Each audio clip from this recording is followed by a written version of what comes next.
من يعتدي ويكسب إثما وزن مثقال ذرة سيراه يجازى بفعله الشر شرا وبفعل الجميل أيضا جزاءه هكذا قوله تبارك ربي في إذا زلزلت وجل ثناؤه আমার ভক্তরা যে কথা বলছিলাম, দুনিয়ার কোন মানুষ যদি এত বেশি ইবাদত করে, আল্লাহর নবীজির সাহাবীগণ বলেন, নবীজি গো, বনি ইসরাইলের মানুষ এত বেশি ইবাদত করেছে, এত বেশি ইবাদত করেছে, ওই মানুষগুলো 500 বছর পর্যন্ত বেঁচেছে, 100 বছর বেঁচেছে, 200 বছর বেঁচেছে, 300 বছর পর্যন্ত বেঁচেছিল, 400 বছর পর্যন্ত বেঁচেছিল, 600 বছর পর্যন্ত বেঁচেছিল, 800 বছর পর্যন্ত বেঁচেছে, 900 বছর পর্যন্ত বেঁচেছে। কিছু মানুষ তো এমনও ছিল যে মানুষ শুধু শুধু আল্লাহর ইবাদত করেছে কনিষ্ঠভাবে 200 বছর, পরিবারের খোঁজ নেয় নাই, স্ত্রী সন্তানের পিছনে সময় ব্যয় করে নাই, সামাজিকতায় কোনোদিন আত্মনিয়োগ করে নাই, সমাজ ছেড়ে দিয়েছি, সমাজ ছেড়ে দিয়েছি শুধু শুধু আল্লাহর ইবাদতের জন্য। এমন মানুষও তো আছে যে মানুষটা শুধু শুধু আল্লাহর ইবাদত 200 বছর, আল্লাহর ইবাদত 300 বছর। আল্লাহর নবীজি কিন্তু ইসলামে তো নিষিদ্ধ, সন্ন্যাসী হওয়া যাবে না, বৈরাগী হওয়া যাবে না, লা রাহবানিয়াত ফিল ইসলাম, ইসলামে তো রাহবানিয়াত নাই, ইসলামে তো বৈরাগী নাই, ইসলামে তো সন্ন্যাসী জীবন যাপনের সুযোগ নাই। তখন নবীজি ইসলামের মধ্যে সন্ন্যাসী জীবন যাপন করা যায় না, পরিবার ছেড়ে যাওয়া যায় না, যা করো পরিবার নিয়ে করো, যা করো স্ত্রী সন্তানকে নিয়ে করো, এটাই তোমার ইবাদত। স্ত্রী সন্তান ছেড়ে দিয়ে ইবাদত করবেন, ওইটা আল্লাহর কাছে এমন গ্রহণযোগ্য হবে না। আল্লাহর নবীজি গো কিন্তু ওই মানুষগুলো এমন ভাবে সন্ন্যাসী জীবন যাপন করেছে, তারা তো ইবাদত করতে করতে জান্নাতের বেশি বেশি তারা দাবিদার হয়ে যাচ্ছে, আমরা তো পারছি না। আল্লাহ রাসূল বলেন, কেন পারবা না, কেন পারবা না, কেন পারবা না? আল্লাহর কোন বান্দা যদি এক নামাজের পরে আরেক নামাজের জন্য মসজিদের মধ্যে বসে অপেক্ষা করতে পারে, এরা 100 বছর 200 বছর সন্ন্যাসী জীবন যাপন করে যে সওয়াব অর্জন করেছে। আল্লাহর কোন বান্দা আমার উম্মত যদি আল্লাহর ঘর মসজিদে বসে এক নামাজের পরে আরেক নামাজের জন্য অপেক্ষা করে, তার আমলনামায় এর চাইতে বেশি সওয়াব আল্লাহ পাক দান করে দিবেন। সুবহানাল্লাহ। কেন বলে আল্লাহর ঘর মসজিদের মধ্যে সে অবস্থান করেছে। আল্লাহর ঘর মসজিদের অবস্থানটা আল্লাহর কাছে এত দামি যে ওই অবস্থানের কারণে 100 বছর 200 বছর সন্ন্যাসী জীবন যাপনের চাইতে বেশি সওয়াব আল্লাহ পাক আমার উম্মতকে দান করবেন। আল্লাহু আকবার বলেন। বুঝেছেন আল্লাহর ঘর মসজিদটা কত দামি? নবী আলাইহিস সালাতু ওয়াস সালাম বলেন, নামাজ শেষ হয়ে গেল, আরেক নামাজের পর্যন্ত অপেক্ষা করা সম্ভব নয়, কিন্তু আল্লাহর বান্দা এত সহজে মসজিদ থেকে বের হতে চায় না। কিছুক্ষণ পর্যন্ত মসজিদের মধ্যে অপেক্ষা করলো, যেখানে নামাজ পড়েছে এখানে অপেক্ষা করলো। আল্লাহ রাসূল বলেন, যতক্ষণ পর্যন্ত মসজিদের মধ্যে থাকবেন আল্লাহর ফেরেশতারা আপনার কাছে আসবেন আর দোয়া করবেন, আল্লাহুম্মা গফির লাহু ওয়ারহামহু, আয় আল্লাহ আপনি তাকে মাফ করে দেন এবং আপনি তার উপর দয়াবান হয়ে যান। সুবহানাল্লাহ। আল্লাহর ফেরেশতারা মসজিদের ভিতরে যখন কেউ বসে আর অপেক্ষা করে, আল্লাহর ফেরেশতারা তার মাথায় হাত রেখে আল্লাহকে বলেন, আল্লাহ তাকে মাফ করে দেন, আল্লাহ তার উপর দয়া করেন, আল্লাহ তাকে রহম করেন। সুবহানাল্লাহ জোরে বলেন না? কি বুঝলেন? আল্লাহর ঘর মসজিদে যদি কেউ অবস্থান করে তবে তার জন্য এমন সওয়াব আর এমন ফজিলত আল্লাহ রাখছেন কিনা? নবী আকরাম সাল্লাল্লাহু আলাইহি ওয়াসাল্লাম বলেন, আল্লাহর কোন বান্দাবান আল্লাহর কোন বান্দা যদি আল্লাহর কোন মসজিদের মধ্যে প্রবেশ করে, আল্লাহর কোন মসজিদের মধ্যে প্রবেশ করার পরে আল্লাহর কোন বান্দা যদি সেখানে বসে থাকে, আল্লাহ তাআলা বলেন, দেখো না দেখো না, আমার বান্দা আমার ঘরের মানুষ হয়ে গেছে। সুবহানাল্লাহ। আল্লাহর নবীজি বলেন, আল্লাহর ঘর মসজিদের মধ্যে যদি যেতে পারো, এই মসজিদের নাম বাইতুল মামুর। আল্লাহ তাআলার ফেরেশতারা যেই ঘরের তাওয়াফ করেন ওই জায়গাটার নাম হচ্ছে বাইতুল মামুর। আল্লাহ রাসূল সাল্লাল্লাহু আলাইহি ওয়াসাল্লাম বলেন, আল্লাহর ঘর মসজিদে যদি প্রতিদিন আসতে পারো, একবার, দুইবার, তিনবার, চারবার, পাঁচবার, কি পুরস্কার নিয়ে যাবে, কি পুরস্কার নিয়ে যাবে, কি পুরস্কার নিয়ে যাবে। বন্ধু আমার, বাবা আমার, ভাই আমার, আল্লাহর ঘর মসজিদে একবার তা শোনা। দুনিয়ার কত মানুষের দুয়ারে তো গেলাম, দুনিয়ার কত মানুষের কাছে তো হাত পাঠাইলাম, দুনিয়ার কত মানুষের কাছে তো ধর্ণা দিলাম, দুনিয়ার কত মানুষের বাড়িতে তো গেলাম। যখন এই বিপদে পড়েছ, দুনিয়ার মানুষের কাছে হাত পেতেছ, কিন্তু আল্লাহর ঘরের দরজাটা তো তুমি চিনতে পারো নাই। আল্লাহর ঘরের দরজাটা তোমার জন্য খোলা ছিল, কিন্তু তুমি চিনতে পারো নাই। দুনিয়ার কত মানুষের ঘরে তুমি গিয়েছো, দুনিয়ার কত মানুষের দুয়ারে তুমি গিয়েছো। একবার আসো না, দুনিয়ার সমস্ত দুয়ারগুলোকে লাথি মেরে আল্লাহর দুয়ারে আসো, আল্লাহর দুয়ারে আসো, আল্লাহর দুয়ারে আসো। আল্লাহ বলেন, তুই এসে দেখে না, দেখে না আমি আল্লাহ কি করি তোর জন্য। मैं तो माइल बाकरम हो कोई साइल ही नहीं,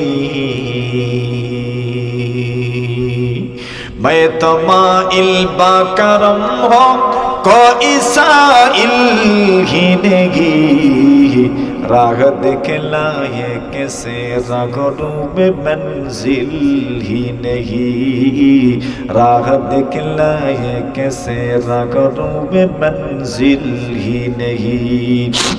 কি হয়ে গেল মানুষ আমার কাছে চায় না, কাকে মুখ দেখাবো, কাকে মুখ দেখাবো, কাকে আমি দয়া করব, কাকে আমি রহম করব। কেউ তো আমার কাছে চায় না, আমার কাছে চায় না। আমার কাছে চেয়ে দেখো রে বান্দা, ও বাবা তুমি আমার কাছে চেয়ে দেখো। মুরব্বি হয়ে গেছো, আমার কাছে চেয়ে দেখো। যুবক, ডিপ্রেশনে ভুগিস না, ডিপ্রেশনে ভুগিস না। তোমার রিজিক নাই, রুজি নাই, তুমি আমার কাছে চাও, আমার কাছে চাও। আমার দুয়ারে আসো, আমার দুয়ারে আসো, আমার দুয়ারে আসো। আমার ঘরে তুমি একবার আসো, মসজিদে তুমি একবার আসো, মসজিদে তুমি একবার আসো। একবার এসে একবার তো দোয়া করো, আমার একবার তো তুমি চেয়ে দেখো। আয় আল্লাহ, আমি বড় অভাবী, আমি বড় অভাবী, আমার রিজিকের বড় সমস্যা, আমার অভাবের শেষ নাই, আমার বড় সমস্যা, আমি পুরো পেরেশানির মধ্যে আছি। বান্দা তুই একবার আয়, একবার আয়, একবার আয় আমার দুয়ারে আয়, আমার দুয়ারে আয়, আমার দুয়ারে আয়, আমার দরজায় তুমি একবার আসো, মসজিদ করে তুমি একবার আসো। আইসা তোর মনের কথাটা আমাকে খুলে বল, আমাকে খুলে বল। দেখ না, আমি আল্লাহ তোর একটা জিনিসও, একটা আবদারও আমি অপূরণ রাখবো না। সুবহানাল্লাহ। আরে বলেন আল্লাহ দেন কিনা? হ্যাঁ, আল্লাহর ক্ষমতা আছে কিনা? আল্লাহর ক্ষমতা আছে। কই দুনিয়ার কত দুয়ারে তো ঘেলি, তুমি পাইছো? দুনিয়ার কত দুয়ারে তো ঘেলা, দুয়ারে যাওয়ার পরে ওরা তো তোমাকে সুযোগ দেয় নাই।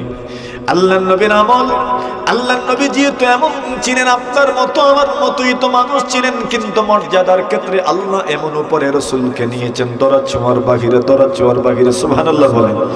আমার যেমন মুসিবত ছিল পয়গম্বরেরও মুসিবত আছে, আমার যেমন মুসিবত ছিল পয়গম্বরেরও মুসিবত ছিল। এই জন্য তো আপনি তো আপনার এলাকায় বসবাস করেন, এলাকা ছেড়ে যেতে হয় নাই, কিন্তু রাসূল তো এলাকায় থাকতে পারেন নাই, এলাকা ছেড়ে চলে যেতে হয়েছে। বলুন না, মুসিবত আপনার বেশি না রাসূলের বেশি ছিল? হ্যাঁ, রাসূলের বেশি ছিল। এই জন্য আল্লাহর হাবিব বলেন, আশাদ্দুন নাসি বালাআন আল আম্বিয়া সুম্মাস সালিহুন সুম্মাল আমসালু ফাল আমসাল। আল্লাহ পয়গম্বর বলেন সবচেয়ে বেশি মুসিবতের সম্মুখীন হন নবী রাসূলগণ, অতঃপর সুম্মাস সালিহুন নেককার মানুষ, সুম্মাল আমসালু ফাল আমসাল, অতঃপর যারা যত বেশি নিকটবর্তী আল্লাহর ওলিদের তারা বেশি বিপদের সম্মুখীন হয়। আল্লাহ রাসূল বলেন, রাসূলের আমল ছিল, সাহাবায়ে কেরাম বলেন, আল্লাহর নবীজি যখনই মুসিবতের সম্মুখীন হয়ে যেতেন সঙ্গে সঙ্গে পয়গম্বর মসজিদে ঢুকে যেতেন, যতক্ষণ পর্যন্ত মুসিবত শেষ হতো না মসজিদ থেকে বের হতেন না। সুবহানাল্লাহ, জোরে বলেন, বুঝছেন? কিন্তু আমার মুসিবতের সময় আমি তো আল্লাহকে ডাকাটাই ভুলে যাই। আমি মুসিবতের সম্মুখীন যখন হয় আল্লাহকে ডাকা ভুলে যাই, আল্লাহকে ডাকতে পারি না, আল্লাহকে ডাকতে জানি না। হ্যাঁ, দুনিয়ার মানুষের কাছেও চাও, কিন্তু প্রথম চাওয়াটা হবে কার কাছে বলেন? জোরে বলেন। সারি দুনিয়া হো মুখালিফ কুছ নেহি নুকসান হে, सारी दुनिया को मुखालिफ कुछ नहीं नुकसान है, डर नहीं है गम नहीं है जब खुदा रहमान है, डर नहीं है गम नहीं है जब खुदा रहमान है। अल्लाह अकबर बोलें। আমাদের কি ভয় আছে বলেন, যখন আল্লাহই আমাদের রহমান হিসাবে আছেন? আর কি কোনো ভয় আছে আমাদের? আর তো আমাদের আর কোনো ভয় নাই। তো মসজিদ তো খোলা আছে, আল্লাহর ঘর মসজিদে যাও না, গিয়ে চাও না। কই এমন কোনো দিন তো দেখা যায় না কিছু যুবক, কিছু মুরব্বী এক্সট্রা টাইমে আল্লাহর ঘর মসজিদের একটা কোণায় কান্না করছে, মনের কথা খুলে বলছে, এমন তো পাওয়া যায় না। আপনারা এমন তো পাওয়া যায় না, অথচ এমন পাওয়া যাওয়ার কথা তো ছিল। আসো না তুমি তোমার রবের ঘরে, আইসা বলো না মনের কথাটা খুলে বলো। আল্লাহ তাআলাকে বলো, আল্লাহ আমি আপনার কাছে এসেছি, আপনি ছাড়া তো আমাদের কোনো মাবুদ নাই, আপনি মেহেরবানি করে সবগুলোর সমাধান করে দেন। বলে তো দেখো, আল্লাহর জন্য সমাধান করা কোনো ব্যাপার নয়, ঠিক না ঠিক? আল্লাহ তো সমাধান করে দিবেন। কোন মানুষ আল্লাহর কাছে চাইলো আর ঠকলো বলেন? কেউ আছে? কেউ আছে? কেউ আছে? কেউ আছে? কোন মানুষ আল্লাহর কাছে চেয়ে ঠকছে? হাত তুলো। আল্লাহর কাছে চাইছো আর ঠকছো, হাত তুলো। কেউ ঠকছে কোনোদিন? ঠকে নাই তো কেন চাও ভাই? আল্লাহ বলেন, উদুনি আস্তাজিব লাকুম, তুমি আমার কাছে চাও, আমার কাছে চাও, আমি আল্লাহ ওয়াদা দিলাম আমি তোমার দোয়া কবুল করে নিব। সুবহানাল্লাহ। কে কবুল করে নিবেন? তোমার জমিনে ফসল নাই, আল্লাহর কাছে চাও, আল্লাহ ফসল দিবেন। তোমার ঘরে ভাত নাই, আল্লাহর কাছে চাও, তোমার রিজিক নাই, তোমার রুজি নেই, তোমার সন্তান প্রবাসী আছে কিন্তু রুজি নাই, রুজি আছে কিন্তু কফিল টাকা দেয় না। আল্লাহর কাছে চাও, আল্লাহর কাছে চাও, বিশ্বাস রেখো আল্লাহ তোমার ধারণার চাইতে বেশি তোমাকে দিবেন। সুবহানাল্লাহ। আসেনি ধারণা? وَلَسَوْفَ يُعْطِيكَ رَبُّكَ فَتَرْضَىٰ, আল্লাহ বলছেন তোমার রব তোমাকে অচিরেই এমন দিবেন, এমন দিবেন আপনি সন্তুষ্ট হয়ে যাবেন। ভুল বলছেন আল্লাহ? না বিশ্বাস আছে? কোন মানুষ আল্লাহর কাছে চাইলো আর পাইলো না? এজন্য কোনদিন মায়েদেরকে বলছি, যে মায়েরা আমাদের কথাগুলো শুনছেন, নিরাশ হইও না জীবন থেকে। এই জীবন তো কিছুই না, এই জীবনে কষ্ট থাকবে, দুঃখ থাকবে, নিরাশ হইও না। আল্লাহর ওয়াদা আছে, আল্লাহর ওয়াদা আছে, ইন্নামাল উসরি ইউসরা। উলামায়ে কেরামদের কাছে আপনারা দোয়া চান, ওনাদের কি কোনো মুসিবত নাই? ওনাদের তো মুসিবত আছে, কিন্তু ওনারা কার কাছে বলেন? আল্লাহর কাছে। কোন সময় বলেন? বলে আল্লাহর কাছে বলারও টাইম আছে। সুবহানাল্লাহ। বলেন, ইন্নাদ দুআ লা ইউরাদ্দু বাইনাল আযানি ওয়াল ইকামা, আযান এবং ইকামতের মধ্যখানে দোয়া ফিরাইয়া দেওয়া হয় না। সুবহানাল্লাহ। সৎকার পরে দোয়া ফিরাইয়া দেওয়া হয় না। সুবহানাল্লাহ। সৎকার পরে দোয়া ফিরাইয়া দেওয়া হয় না। মাশাআল্লাহ। অনেকই তো কথা হইল, কথা যা বলার তো উলামায়ে কেরাম বলেছেন। আমিও সর্বশেষ মোটামুটি যে কথাগুলো বলার দরকার আমার জন্য আমি বলছি। এটা আমি আমাকে ওয়াজ করছি রে ভাই, আপনি আপনাকে ওয়াজ করেন, সাথে আপনাদেরকেও আমি কথাগুলো বলে গেলাম। আমাদের রবের দিকে আমাকে ফিরে যাওয়ার দরকার, ঠিক না ঠিক? মাথুন না রে ভাই, বুঝুন নি রে ভাই, আমরার মাথুন না, আমরার মা দিতা বুঝুন নি আপনারা। আল্লাহর কাছে আল্লাহর দিকে ফিরিয়া যাওয়ার দরকার আসেনি, যাইতাম নি আল্লাহর দিকে ফিরিয়া। জীবন তো আর কয়দিন রে ভাই, এখন তো জীবন বাটা দড়ি লাগনানি, মাথুন না, বাটি তো দড়ি লাগনানি, এখন তো আল্লাহর দিকে ফিরে যাওয়ার দরকার। ونعوذ بالله من شرور أنفسنا ومن سيئات أعمالنا من يهده الله فلا مضل له ومن يضلله فلا هادي له وأشهد أن لا إله إلا الله وحده لا شريك له وأشهد أن سيدنا وسندنا وحبيبنا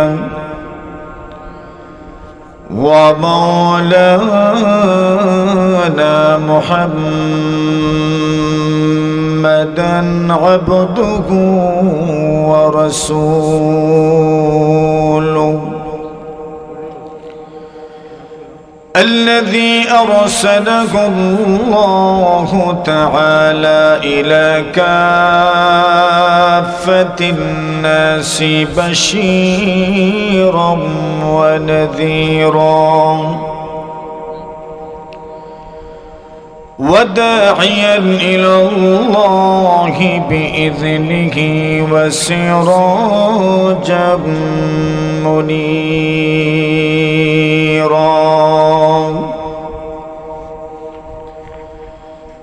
أما بعد فأعوذ بالله من الشيطان الرجيم بسم الله الرحمن الرحيم حافظوا على الصلوات والصلاة الوسطى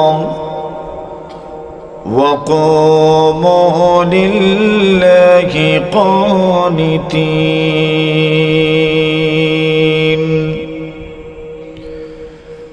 وقال رسول الله صلى الله عليه وسلم من صلى البردين دخل الجنة أو كما قال عليه الصلاة والسلام صلى الله على سيدنا ومولانا محمد وعلى آله وأصحابه وسلم صلى الله على سيدنا ومولانا محمد وعلى آله وأصحابه وسلم لا إله إلا الله جل الشكر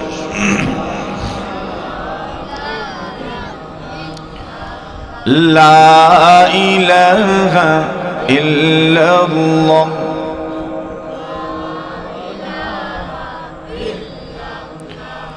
तौहीद तो ये है कि खुदा हशर में कह दे,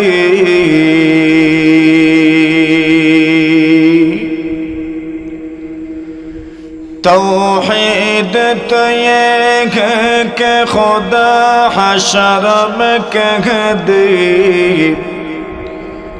ये बंदा दो आलम से खफा मेरे लिए है,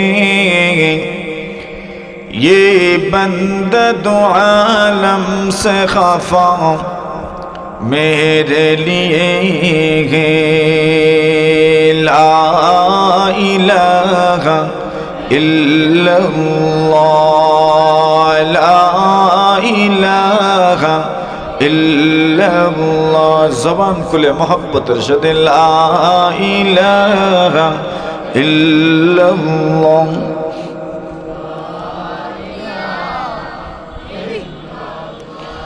ला इलाहा इल्लल्लाह मुहम्मदुर रसूलुल्लाह।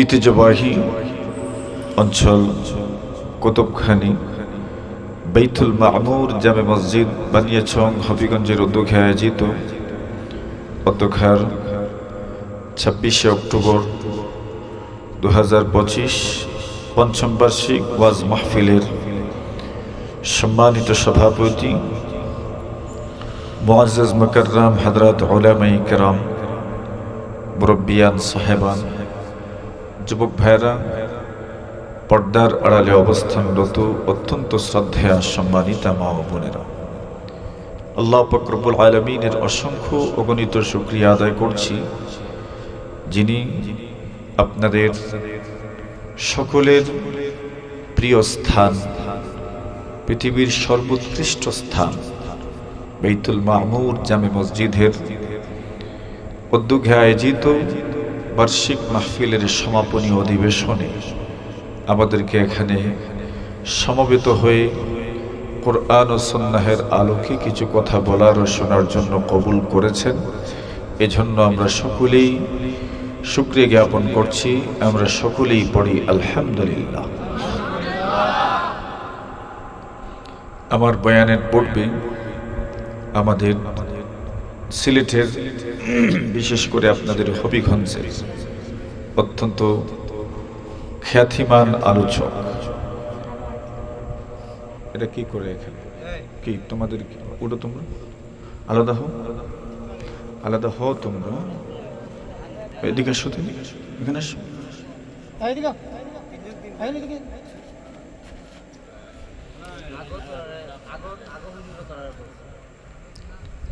আল্লাহ পাক হযরতের জবান থেকে অত্যন্ত জ্ঞান গর্ব আলোচনা আমাদেরকে শোনার তৌফিক দান করেছেন, আলহামদুলিল্লাহ। আমরা দোয়া করছি আল্লাহ পাক হযরতের হায়াতে বারাকা দান করুন, আমিন বলেন। শেষ সময়ে আমি খুব লম্বা কথা তো বলার ইচ্ছা নেই, খুব সংক্ষেপে কয়েকটি গুরুত্বপূর্ণ কথা আপনাদের সামনে উপস্থাপন করব। আল্লাহ পাক আমাদেরকে আমলের নিয়তে ইখলাসের সাথে কথাগুলো বলার ও শোনার তৌফিক দান করুন, আমিন। আমরা ইতিপূর্বে যে মসজিদকে উদ্দেশ্য করে আমরা চাঁদা দিলাম, এই মসজিদগুলো ঘর তো আল্লাহর, কার ঘর? কিন্তু নির্মাণ করি আমরা, আলহামদুলিল্লাহ বলেন। দুনিয়াতে মানুষ কারো কিছু করতে পারলে, কাউকে কিছু করে দিতে পারলে খুশি হয় না? বিশেষ করে যিনি বড়, ওই বড় কাউকে কোনো কিছু করে দিতে পারলে ছোটদের মনে একটা আনন্দ আসে, আচ্ছা আমরা বড়দেরকে কিছু করে দিতে পেরেছি। আল্লাহ তো সর্বশক্তিমান, আল্লাহর চেয়ে শক্তি বেশি কারো আছে? ক্ষমতা, সম্পদ নাই, কিন্তু তারপরেও আল্লাহর ঘর নির্মাণ করি আমাদের মতো যাদের কোনো অর্থ নাই, বিত্ত নাই, শক্তি নাই, সামর্থ্য নাই, আমরা মানুষেরা আলহামদুলিল্লাহ বলি। আল্লাহর তো সব আছে, এরপরেও তো আমরা কি করি? আল্লাহর জন্য কি বানাই? ঘর বানাই, আমরাই তো বানাই। তো এর বিনিময়ে আল্লাহ তাআলা আমাদেরকে কি দেন, কি দিবেন, কি ওয়াদা?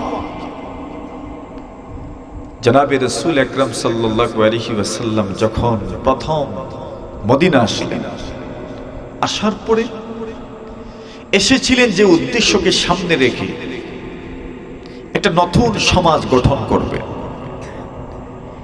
একটা নতুন সমাজ, নতুন রাষ্ট্র, নতুন পরিবেশ। নতুন সমাজ, নতুন পরিবেশের জন্য সর্বাগ্রে, সবার আগে যেটার প্রয়োজন মনে করলেন সেটা হচ্ছে একটা মসজিদ নির্মাণ করা দরকার। সুবহানাল্লাহ। একটা সমাজ পরিবর্তন করতে হলে কি প্রয়োজন? মাতেন না আপনারা, আমার কথা বুঝেননি আপনারা? একটা সমাজ পরিবর্তন করতে হলে কি দরকার? এখনো আমাদের সমাজ ব্যবস্থা মসজিদ কেন্দ্রিক, আলহামদুলিল্লাহ। এখন অনেক বড় বড় বিষয়গুলো সমাধান হয় কোন জায়গায়? মসজিদে। আল্লাহর রাসূল চিন্তা করলেন একটা মসজিদ নির্মাণ করা দরকার। তো মসজিদ নির্মাণ করবেন, যেখানে রাসূলের উটনি প্রথমে থেমেছিল, বসেছিল, সেই স্থানটুকুই আল্লাহর রাসূল কিনলেন এবং নিজে কাজ করলেন। আল্লাহর ঘর মসজিদ নির্মাণ করা হইল। সাহাবায়ে কেরাম প্রথম মসজিদ নির্মাণের এই গুরুত্বপূর্ণ কাজে অংশগ্রহণ করবেন কিনা ওনারা ভাবছিলেন। কেউ বসে রয়েছে, কাজে অংশগ্রহণ করেন নাই। নবীজির সাহাবায়ে কেরাম দেখলেন যে আল্লাহর রাসূল নিজে নিজের মুবারক কাঁধ দিয়ে ইট পাথর বহন করছেন। আর একটু জোরে বলেন না। সাহাবায়ে কেরাম বলেন, আহারে নবীজি কাজ করছেন আর আমরা বসে আছি। মালানা কুন্না নাকুদ ওয়ান নাবিয়্যু ইয়ামালু ফাযালিকা মিনাল আমালুল মুদলিলু। এটা কেমন কথা? আল্লাহর নবীজি নিজে আমল করবেন, নিজে কাজ করবেন আর আমরা বসে থাকব? হতে পারে না। এটা আমাদের কষ্টতা ছাড়া আর কিছু নয়। আল্লাহর নবীর সাহাবীগণ নিজে কাজে অংশগ্রহণ করতে লাগলেন। নবীজি যখন সাহাবীদের কি কাজে লাগতে দেখেছেন, আল্লাহর নবীজির মনটা খুশি হয়ে গেল।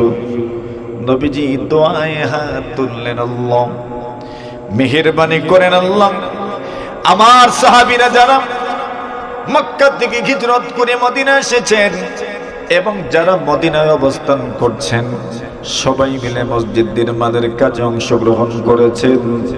মহান আল্লাহ মেহেরবানি করে আপনি আনসার এবং মুহাজিরদের জীবনের গুনাহ মাফ করে দেন। সুবহানাল্লাহ। নবীজি দোয়া করেছেন। কেন? যে এরা মসজিদ নির্মাণের কাজে অংশগ্রহণ করেছেন। আল্লাহু আকবার, জোরে বলেন। আল্লাহর নবীর সাহাবী আম্মার, হযরত রাসূল করিম সাল্লাল্লাহু আলাইহি ওয়াসাল্লামের সাহাবী আম্মার ইবনে ইয়াসির বলেন, আল্লাহর নবীর সাহাবীরা কেউ কেউ একটা একটা করে ইট বহন করে নিয়ে যাচ্ছিলেন, আর আমি আমার কাঁধে করে দুইটা করে ইট আমি বহন করে নিয়ে যাচ্ছিলাম।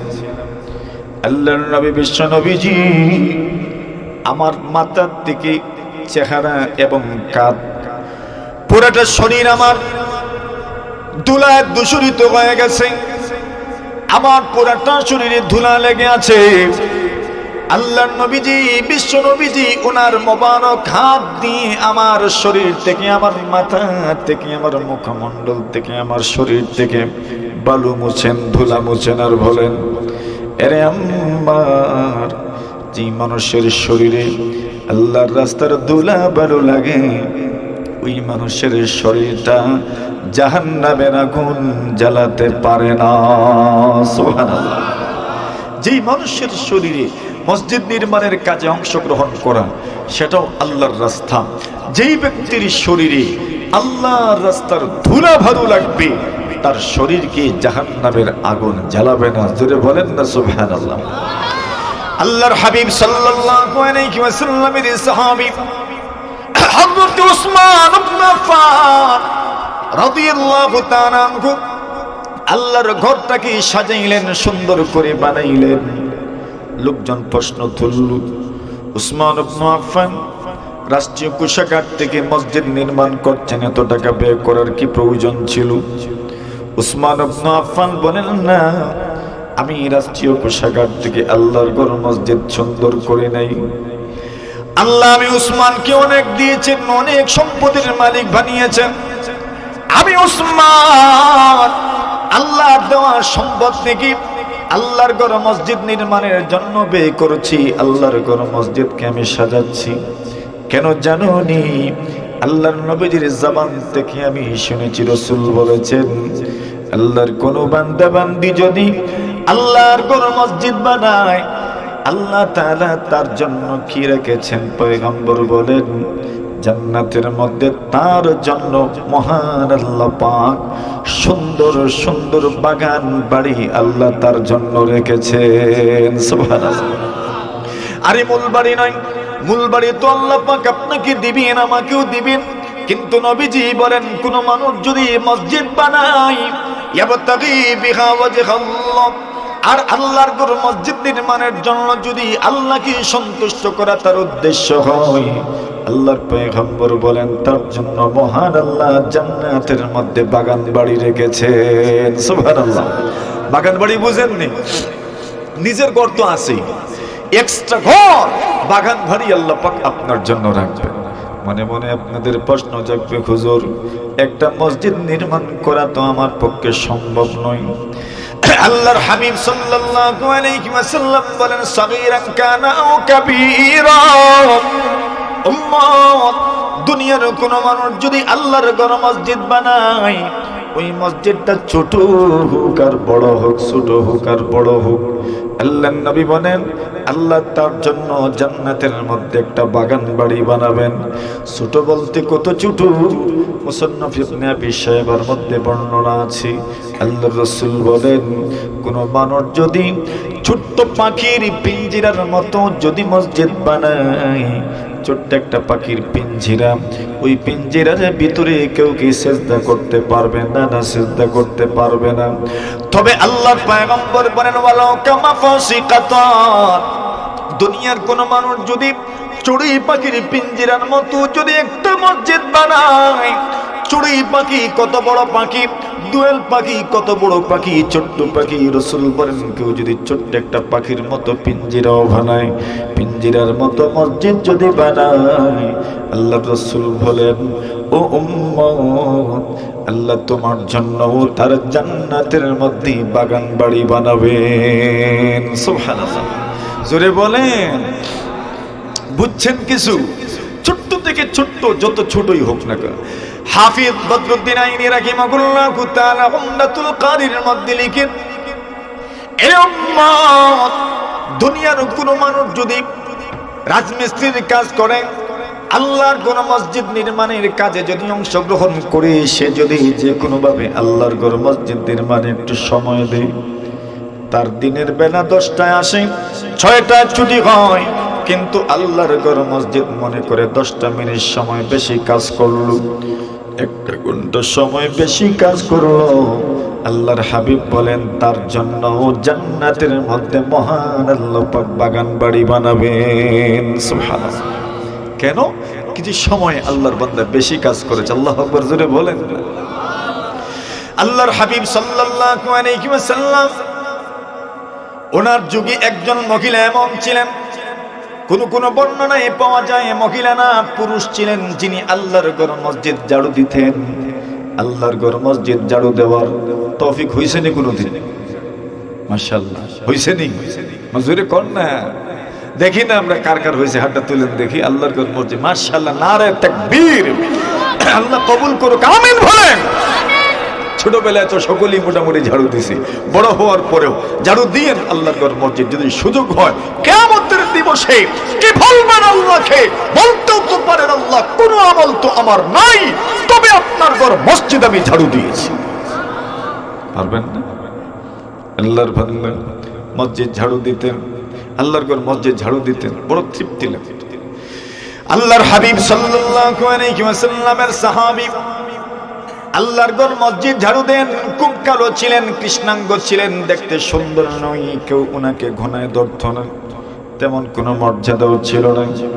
একদিন মারা গেলেন, ইন্তেকাল হয়ে গেল। আল্লাহর নবীর সাহাবীগণ রাত্রিবেলা দাফন করে নিলেন। এর দ্বারা বোঝা গেল কোনো মানুষ যদি মারা যায়, রাত্রিবেলা যদি দাফন করতে চান কোনো অসুবিধা নাই, যদি আলো বাতির ব্যবস্থা থাকে রাত্রিবেলা দাফন করতে পারেন, অসুবিধা নাই।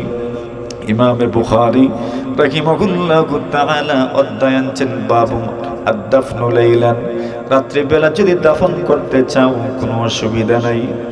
আল্লাহর নবীর ওই সাহাবী রাত্রিবেলা মারা গেছেন, সাহাবায়ে কেরাম ওনাকে রাত্রির ভিতরেই দাফন করে নিলেন, রাসূলকে জানাইলেন না, ইয়া রাসূলুল্লাহ অমুক মারা গেছে, কোনো জানাইলেন না। আল্লাহর নবী বিশ্ব নবীজি একদিন, দুই দিন, তিন দিন, 4 দিন, 5 দিন সময় চলে গেল, ওনাকে যখন দেখেন না, আল্লাহর হাবিব সাল্লাল্লাহু আলাইহি ওয়াসাল্লাম জিজ্ঞাসা করলেন, কিরে কি হয়ে গেল? আমার অমুক সাহাবীকে আমি দেখি না কেন? ওনারা বলেন, ইয়া রাসূলুল্লাহ অমুক তো মারা গেছেন। আল্লাহর নবীজি বলেন, ফাহাল্লা আযানতুমুনি, তবে তোমরা কেন আমাকে জানাইলে না? সুবহানাল্লাহ বলেন, আমাকে তোমরা কেন জানালে না? আল্লাহর নবীর সাহাবীগণ বলেন, ইয়া রাসূলুল্লাহ আমরা তো জানি না ওই লোকটা যে আপনার কাছে এত দামি। আল্লাহর হাবিব বলেন, তোমরা জানো না ওই লোকই আমার কাছে বড় মহব্বতের, বড় প্রিয় মানুষ। আল্লাহর নবীর সাহাবীগণ বলেন, নবীজি গো, লোকটা রাত্রিবেলা মারা গেছে, চিন্তা করলাম যদি এই মুহূর্তে আপনাকে জাগ্রত করি, আপনি ঘুমিয়ে আছেন, আপনার কষ্ট হবে, এই জন্য জাগাই নাই। আল্লাহর রাসূল বলেন, দুল্লুনি আলা কবরিহি, তোমরা কোন কবরস্থানে দাফন করেছো আমাকে দেখাও। আল্লাহর নবীর সাহাবীগণ ওনার কবর দেখাইলেন। আল্লাহর নবীজি ওনার কবরের পাশে গিয়া রাসূলুল্লাহ জিয়ারত এবং দোয়া আর সালাত আদায় করলেন। সুবহানাল্লাহ। এবার বুঝেন না ওনার আমলটা রাসূলের কাছে কি পরিমাণ পছন্দনীয় আমল ছিল। উনি কি করতেন? মসজিদ ঝাড়ু দিতেন। সুবহানাল্লাহ, জোরে বলেন। বুঝেছেন? আল্লাহর ঘর মসজিদ ঝাড়ু দেওয়া কি পরিমাণ গুরুত্বপূর্ণ আমল। কেন হবে না? আরে মসজিদ তো কার ঘর? জোরে বলেন, মসজিদ তো কার ঘর? এটা বাইতুল্লাহ, আল্লাহর ঘর, আল্লাহর ঘর, আল্লাহর ঘর। আল্লাহ শব্দ বলে যখন মানুষ আল্লাহর ঘর যখন বলে, আল্লাহ রাসূল সাল্লাল্লাহু আলাইহি ওয়াসাল্লাম মসজিদ এমন ভাবে পরিষ্কার করতেন, রাসূলুল্লাহ সাল্লাল্লাহু আলাইহি ওয়াসাল্লাম নাখামাতান ফি জিদারিল মসজিদে। আল্লাহর নবী একদিন মসজিদে গেলেন, মসজিদে যাওয়ার পরে রাসূল দেখেন মসজিদের দেওয়ালের মধ্যে ময়লা লেগে আছে। আল্লাহর নবীজি নিজের হাত মুবারক দ্বারা, নবীজির হাত আর আমার হাত কতটুকু বেশ কম। আমার হাতের চাইতে আমার নবীজির হাতের মর্যাদা কম না বেশি? যদি বলেন কম না বেশি?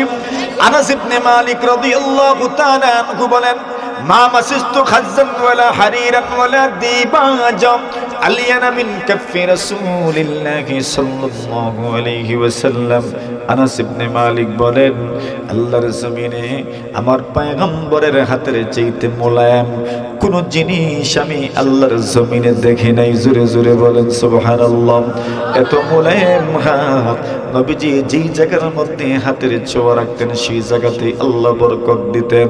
আল্লাহর রাসূল সাল্লাল্লাহু আলাইহি ওয়াসাল্লামের সাহাবী আবু মাহদুরা রাদিয়াল্লাহু তাআলা আনহু বলেন, একদিন নবীজি সাল্লাল্লাহু আলাইহি ওয়াসাল্লাম বেলালকে বললেন, বেলাল তুমি আযান দাও। বেলাল আযান দিলেন।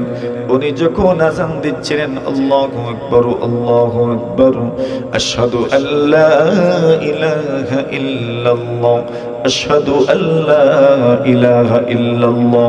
ছোট্ট ছোট্ট ছেলে মেয়েরা, কাফির বেঈমানের ছেলে মেয়েরা, এরা বেলালের সঙ্গে ওই শব্দগুলো বারবার উচ্চারণ করছিল। রাসূল বেলালকে বললেন, বেলাল তুমি যখন আযান দিচ্ছিলে, তোমার সাথে কে বা কাহারা আযানের শব্দগুলো বারবার বলছিল, তাদেরকে তুমি আমার কাছে নিয়ে আসো। বেলাল বলেন, আমি এদের কাছে গেলাম। আবু মাহজুরা তখন মুসলমান হন নাই, পরবর্তীতে নবীজির যুগে মুয়াজ্জিন ছিলেন। জোরে বলেন সুবহানাল্লাহ। বেলাল বলেন, চলো আল্লাহর হাবিব তোমাদেরকে ডাকছেন। আবু মাহজুরা বলেন, যেতে মন চায় নাই, কিন্তু মনের ইচ্ছার বিরুদ্ধে চলে গেলাম। সেখানে যাওয়ার পরে আল্লাহর হাবিব বলেন, আযান দেও। আবু মাহজুরা বলেন, আযান দিবার তো মনে চায় নাই আমার, কিন্তু রাসূল বলছেন না দিলে তো না হবে, এই জন্য দিলাম। আল্লাহু আকবার আল্লাহু আকবার, আল্লাহ সবার চেয়ে বড়। এই শব্দের মধ্যে তো আমাদের কোনো দ্বিমত নাই। আমরাও যেমন বলি আল্লাহ সবার চেয়ে বড়, দুনিয়ার অমুসলিমরাও বলে আল্লাহ সবার চেয়ে বড়। সমস্যা হইল পরের শব্দগুলোর মধ্যে, আশহাদু আল্লা ইলাহা ইল্লাল্লাহ, আমি সাক্ষী দিচ্ছি আল্লাহ ছাড়া কোনো মাবুদ নাই। এখানেই সমস্যা। কথা বলেন ঠিক না বেঠিক? আল্লাহর নবী সাল্লাল্লাহু আলাইহি ওয়াসাল্লাম আবু মাহজুরা কি বলেন, আবু মাহজুরা বলো দেখি, আশহাদু আল্লা ইলাহা ইল্লাল্লাহ, আল্লাহ ছাড়া কোনো মাবুদ নাই, আমি সাক্ষী দিলাম। আশহাদু আন্না মুহাম্মাদার রাসূলুল্লাহ, আমি আরো সাক্ষী দিলাম মুহাম্মদ সাল্লাল্লাহু আলাইহি ওয়াসাল্লাম আল্লাহর রাসূল। আবু মাহজুরা বলেন, আমার মুখ দিয়ে তো বের হয় না, কেমনে বের হবে? আল্লাহর নবী সাল্লাল্লাহু আলাইহি ওয়াসাল্লাম নিজের হাত মোবারক আমার সিনার মধ্যে লাগাইলেন। লাগাইতে দেরি আমার জবান থেকে আশহাদু আল্লা ইলাহা ইল্লাল্লাহ আর আশহাদু আন্না মুহাম্মাদার রাসূলুল্লাহ বের হয়ে গেছে। আর জোরে বলেন। এর মানে নবীজির হাতের ছোঁয়াতে তো ভাই কি আছে, বরকত আছে। আচ্ছা, যে কথায় মূল কথায় আমরা চলে যাই, যে কথা বলছিলাম, রাসূল আকরাম সাল্লাল্লাহু আলাইহি ওয়াসাল্লামের হাতের মধ্যে তো বরকতময় হাত। আল্লাহ রাসূল ওই দেওয়ালে লাগাইলেন, আর পুরোটা দেয়াল রাসূল নিজের হাত দ্বারা পরিষ্কার করলেন। সুবহানাল্লাহ। নবী আলাইহিস সালাতু ওয়াস সালাম আল্লাহর ঘর মসজিদ পরিষ্কার করতেন, নিজের হাত দ্বারা পরিষ্কার করতেন। নবীজি ঝাড়ুও দিতেন, সাহাবায়ে কেরামরাও ঝাড়ু দিতেন। এত বড় বরকতময় কাজ কেন? আল্লাহর ঘর কার ঘর? বলেন বলেন, কার ঘর? আল্লাহর ঘর। আল্লাহর ঘর মসজিদের প্রতি এত সম্মান, এত আদব, এত ইহতিরাম। আল্লাহ রাসূল সাল্লাল্লাহু আলাইহি ওয়াসাল্লাম যখন মসজিদে ঢুকতেন, ঢোকা মাত্রই আল্লাহকে সালাম জানাইতেন 2 রাকাত নামাজের মাধ্যমে। জোরে বলেন সুবহানাল্লাহ। ওই 2 রাকাত নামাজের নাম করে গেল তাহিয়াতুল মসজিদ, আয় তাহিয়াতু রাব্বিল মসজিদ। আল্লাহর রাসূল সাল্লাল্লাহু আলাইহি ওয়াসাল্লাম বলেন, দুনিয়াতে তো কত জায়গাতেই তো আমরা যাই, বাজারেও যাই, কত বড় বড় প্যালেসে যাই, কত বড় বড় কমিউনিটি সেন্টারেও যাই, কত বড় বড় মার্কেটে যাওয়ার জন্য ঘর থেকে বের হই, কিন্তু রাসূল বলেন, তুমি যদি বাইতুল মামুর, কুতুবখানি বাইতুল মামুর মসজিদের দিকে রওনা হও, তুমি যদি দুনিয়ার যে কোনো মসজিদের দিকে রওনা হও, ওই মসজিদটা টিনের হোক অথবা ওই মসজিদটা আপনার সনের হোক অথবা বাঁশের বেড়ার হোক, মসজিদ যত কম দামি হবে ওই মসজিদের দাম আল্লাহর কাছে কমে না। আল্লাহর নবীজি বলেন, মসজিদের দিকে যখন আপনি ঘর থেকে বের হবেন, ওযু পড়ে, লা ইউখরিজুহু ইল্লা সালাম, আল্লাহর নবী বলেন একমাত্র নামাজের জন্যই ঘর থেকে বের হয়েছে। আল্লাহ রাসূল বলেন, প্রতিটি কদমে কদমে আল্লাহ একটা করে নেকি দিবেন, আর প্রতিটি কদমে কদমে আল্লাহ তাআলা একটা করে গুনাহ মাফ করে দিবেন। কেন? কোন দিকে যাচ্ছে? জোরে বলেন না, কোন দিকে? মসজিদ।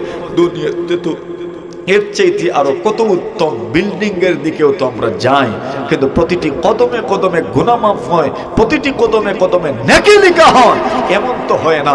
কিন্তু ঘরটা যদি, মসজিদটা যদি একদম সনের হয়, একদম আপনার ঘেরের হয়, নেড়ার হয়, যেটাই আপনারা বুঝেন, যে শব্দটাই আপনারা বুঝেন, আল্লাহর রাসূল বলছেন যে কোনো ধরনের মসজিদ হোক, যত আপনার স্থাপত্য শিল্প কম থাকুক না কেন, ওই মসজিদের দিকে যখন আপনি বের হবেন, প্রতিটি কদমে কদমে আল্লাহ গুনাহ মাফ করবেন আর নেকি লিখবেন।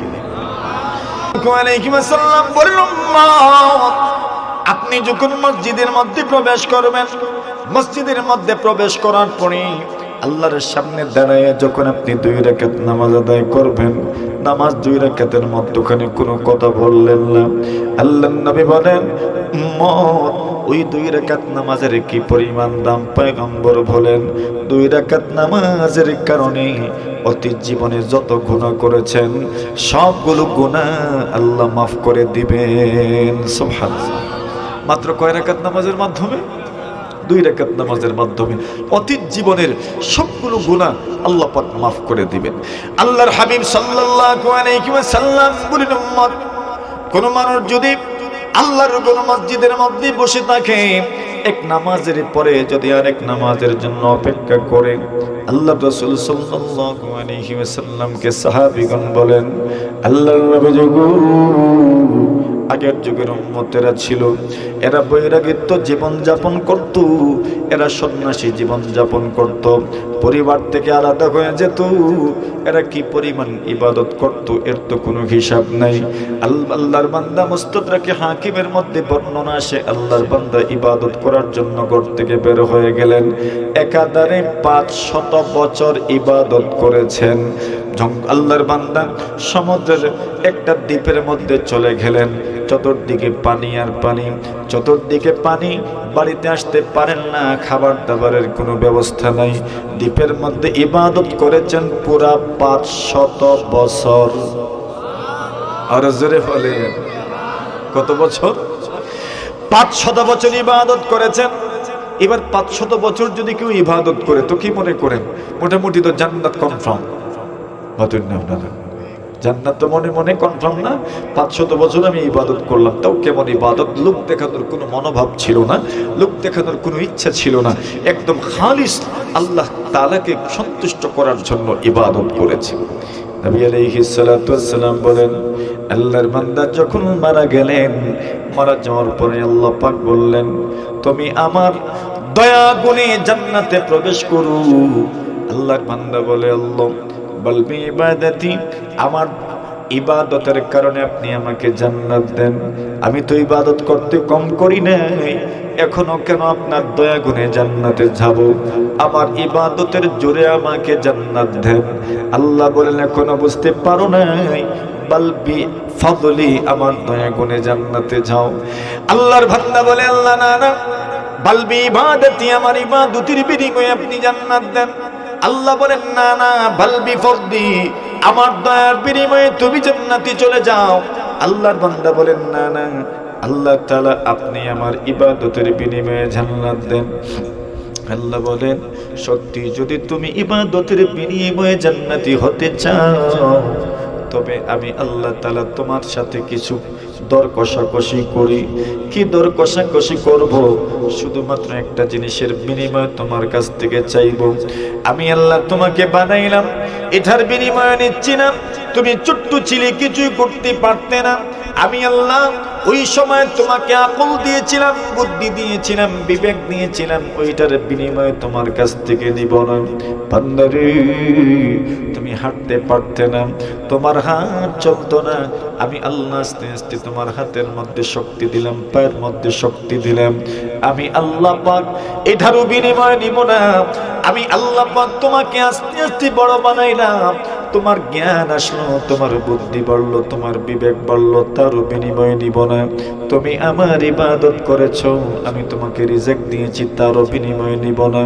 তবে তুমি যে 500 বছরের ইবাদত করেছো, ওই 500 বছরের ইবাদত করার সময় তুমি যে দ্বীপের মধ্যে চলে এসেছিলে ওই দ্বীপে তো মিঠা পানি ছিল না, মিষ্টি পানি ছিল না, সাগরের পানি তো নোনা পানি, লবণাক্ত পানি।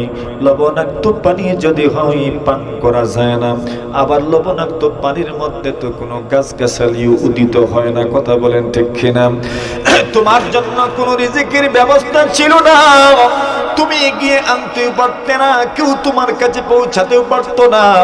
কিন্তু আমি আল্লাহ পরবর্তীকারে আলম তোমার জন্য একটা ডালিম গাছ উঠায় দিয়েছিলাম। প্রতিদিন একটা করে ডালিম ধরতো আর তুমি ডালিম খাইতে। জোরে বলেন সুবহানাল্লাহ। আমি তোমার জন্য একটা মিষ্টি পানির ঝর্ণা আমি আল্লাহ প্রবাহিত করেছিলাম। প্রতিদিন তুমি এক গ্লাস মিষ্টি পানি পান করতে রে বান্দা। 500 বছরের একটা ডালিম এবং এক গ্লাস মিষ্টি পানির বিনিময় নিব না, শুধু একটা দিনের এক গ্লাস মিষ্টি পানি আর একটা ডালিমের বিনিময়ে তুমি আমাকে দিয়ে যাও। তোমার ইবাদত থেকে একটা ডালিম এবং এক গ্লাস মিষ্টি পানির বিনিময়ে তুমি আমাকে দিয়ে যাও। আল্লাহর বান্দা বলে, আল্লাহ পানির দাম কত আর ডালিমের দাম কত? আল্লাহ বলেন, তা তো আমি বলবো না, ডালিমকে জিজ্ঞাসা করে নাও। ডালিম বলে, আল্লাহ আমি একটা ডালিমের বিনিময় হলো 300 বছরের ইবাদত। আর জোরে বলেন কত কত? আরে আখিরাত, ওইখানে কোনো টাকা পয়সার লেনদেন চলে না, ধানের লেনদেন চলে না, কোনো ধরনের দুনিয়াবি পণ্যের লেনদেন চলে না। ওইখানে লেনদেন চলবে আমলের লেনদেন। আল্লাহ রাসূল কথায় কথা বেড়ে যাচ্ছে। কষ্ট দিয়েছেন আপনাদের? হ্যাঁ, ঘুমটুম আইসেন একটু? হ্যাঁ আইসেন না একটু? হ্যাঁ একটু আইসেন তো, একটু জোরে জোরে একবার তাকবীর দেন, আল্লাহু আকবার। দুইটা হাত উঁচু করে, আল্লাহু আকবার। হ্যাঁ, আমি অসুস্থ। আল্লাহ রাসূল সাল্লাল্লাহু আলাইহি ওয়াসাল্লাম একদিন সাহাবায়ে কেরামদেরকে প্রশ্ন করলেন, সাহাবীরা আমার, তোমরা কি জানো আতাদরুনা মানিল মুফলিস? আল্লাহ রাসূল সাল্লাল্লাহু আলাইহি ওয়াসাল্লাম বলেন, সাহাবীরা আমার, তোমরা কি জানো কোন ব্যক্তি মুফলিস, কোন ব্যক্তি দরিদ্র, কোন ব্যক্তি গরিব? আমরা তো চিনি সমাজে যেই ব্যক্তির কোনো কিছুই নেই তাকেই তো দরিদ্র বলে। আল্লাহ রাসূল সাল্লাল্লাহু আলাইহি ওয়াসাল্লাম বলেন, সাহাবীরা আমার, আতাদরুনা মানিল মুফলিসু? দরিদ্র মানুষ কি তোমরা কি চিনোনি? আল্লাহর নবীর সাহাবীগণ বলেন, নবীজি গো অবশ্যই চিনি। মাল্লা দিরহাম লাহু ওয়ালা দিনার, যে ব্যক্তির দিরহাম নাই, দিনার নাই, যে ব্যক্তির টাকা পয়সা নাই, ওই ব্যক্তি তো হইল দরিদ্র মানুষ। আল্লাহ রাসূল সাল্লাল্লাহু আলাইহি ওয়াসাল্লাম বলেন, না না, ওই ব্যক্তি দরিদ্র নয়, দরিদ্র তো ওই ব্যক্তির নাম যে ব্যক্তি আমলের বড় একটা গাঁঠি নিয়ে, গাঁঠি বুঝেননি আপনারা? আমলের বড় একটা গাঁঠি নিয়ে, বড় স্তূপ নিয়ে আল্লাহর বান্দা এসেছে, কিন্তু আমল যেহেতু নিয়ে এসেছে, কিন্তু ঘটনাও ঘটায় আসছে। লতামাহাদা ওয়াশাতামাহাদা, কাউকে গালি দিয়ে এসেছে, কাউকে থাপ্পড় দিয়ে এসেছে, কার উপর জুলুম করেছে। আল্লাহ রাসূল বলেন, ওই মানুষগুলো যারা তার দ্বারা আক্রান্ত হয়েছে, কষ্ট পেয়েছে, ওই মানুষগুলো আসবে আর বলবে, আল্লাহ আপনার বান্দা পৃথিবীতে থাকতে আমাদেরকে কষ্ট দিয়েছিল, আজকের দিন আমরা বিনিময় নিতে চাই, প্রতিশোধ নিতে চাই। আল্লাহ বলেন, কি প্রতিশোধ নিবা? আল্লাহর বান্দার বলেন, আল্লাহ ওই ব্যক্তি আমল দিক, আমাদেরকে আমল দিক। আল্লাহর বান্দা আমল দিতে থাকবে, আমল দিতে দিতে দিতে দিতে যখন দেখা যাবে আর আমল নাই, আমল শেষ হয়ে যাবে, আল্লাহ রাসূল বলেন, ওই লোকগুলোর গুনাহ তার কাঁধে আল্লাহ তাআলা সোজা করে দিয়ে দিবেন। তার কাঁধে আল্লাহ পাক গুনাহ বোঝা উঠায়া দিবেন। আল্লাহ রাসূল বলেন, আমল যা ছিল তা খতম হয়ে গেল, গুনাহের পাল্লাটা ভারী হয়ে গেল। অনেক আমল নিয়ে এসেছিল কিন্তু ধরে রাখতে পারলো না। আল্লাহ রাসূল বলেন, তার মতো দরিদ্র আর কেউ হতে পারে না। সুবহানাল্লাহ। আল্লাহর হাবিবের সাহাবী বলেন, নবীজি সাল্লাল্লাহু আলাইহি ওয়াসাল্লাম বলেন, এইবার আল্লাহর ওই মাখলুক ডালিম বলে, আল্লাহ আমার বিনিময় হইল 300 বছরের ইবাদত। পানিকে আল্লাহ জিজ্ঞাসা করলেন, পানি রে তোমার বিনিময়টা কত? পানি বলে, আমারও বিনিময় হলো পুরা 300 বছরের ইবাদত। কত কত কত কত? জোরে কোন? إن من يعتدي ويكسب إثما وزن مثقال ذرة سيراه يجازى بفعله الشر شرا وبفعل الجميل أيضا جزاءه هكذا قوله تبارك ربي في إذا زلزلت وجل ثناه আল্লাহর এখানে কোন ধরনের বেইনসাফি আসেনি। জোরে বলেন, জোরে বলেন। আল্লাহর এখানে কোন বেইনসাফি নাই। আল্লাহ বলবেন রে বান্দা এবার দিয়ে যাও, তুমি তো বলেছো তোমার ইবাদতের বিনিময়ে তুমি জান্নাতে যেতে চাও, দেখো না কোন ইবাদত আর পাওয়া যায় কিনা। এক ডালিমে 300 ইবাদত আর আছে মোট কত? 200। এখন ফানিয়ে কয় আমারও 300, আল্লাহকে কত আছে? কত? আরে আসিল তো 500। এখন ডালিমেও 300, পানিও 300, কত হয়েছে? এখন আসিল কত? এখন ঘাটতি কত? ফঞ্জিত ধরছে? আরে জোরে কর না, ফঞ্জিত ধরছে নি, পুঁজিতে ধরছে। আল্লাহ পাক বলেন এইবার জাহান্নামে নিয়ে যাও, জাহান্নামে নিয়ে যাও।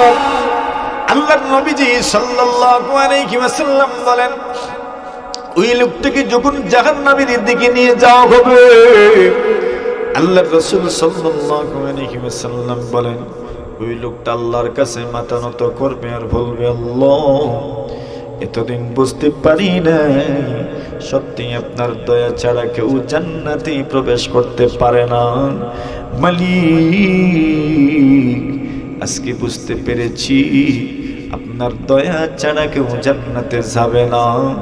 আমি আপনার সামনে সিজদায় অবনত হয়ে গেলাম, একটু মেহেরবানি করো আর নিজের দয়ায় আমার জন্য জান্নাতের ফয়সালা করে দাও। সুবহানাল্লাহ।